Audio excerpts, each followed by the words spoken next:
I want to tell you about something about craft benefits, and toy craft. The old toy house, toy craft, handmade art, and the healing power of crafting. At the edge of quiet little village stood a tiny old house surrounded by trees. Every morning, dry twigs would fall gently onto the ground. Most people walked past them without noticing, but an old craftsman named Elias saw something different. He doesn't see broken branches, he saw possibilities. Every evening, Elias carried a small basket into the forest and carefully collected fallen twigs, tiny branches, pine cones, and pieces of natural wood. The other, they looked useless, but in his hands they became art. One cold evening, a young traveler stopped near Elias' house. The traveler looked exhausted, stressed, and emotionally lost. His eyes carried sadness, and his mind felt heavy from the fast and noisy world outside. When he entered a tiny wooden house, he noticed something unusual. The room felt peaceful. Warm fairy lights glowed softly, rustic toy warmth decorated the walls.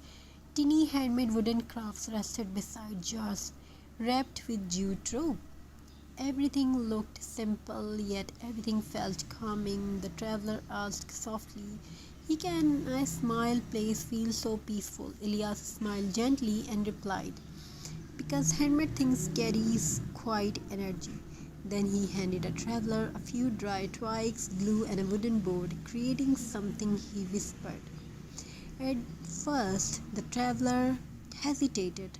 "I am not creative," he said, but Elias laughed softly.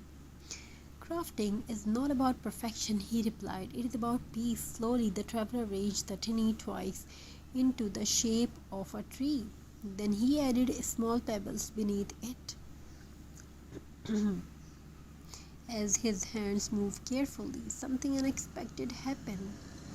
His breathing slowed down, his shoulder relaxed, and for the first time in many weeks, his mind became quiet. This is the hidden power of crafting. Crafting heals silently. Toy craft especially connect people with nature. The rough texture of wood, the earthy smell of natural branches, and the peaceful process of creating with simple materials help calm the human mind naturally. In today's fast world, people spend hours surrounded by stress, screens, and noise. But crafting brings people back to something real, something human, something peaceful. Scientific studies shows that creative hobbies reduce stress hormones in the body. Crafting improves focus and concentration. It relaxes anxious thoughts and it gives the brain a healthy escape from worry and emotional exhaustion. This is why many people feel emotionally lighter. After creating handmade art, even simple craft can feel like meditation. The traveler returned to Ilias' tiny house every evening. Together, they created rustic wall decor using twigs and dried flowers. They made tiny wooden stars, farmhouse wreaths, and beautiful natural frames decorated with bark and jute, rope, old wooden pieces. You can take old wood piece and apply some buttons and jute things, flowers.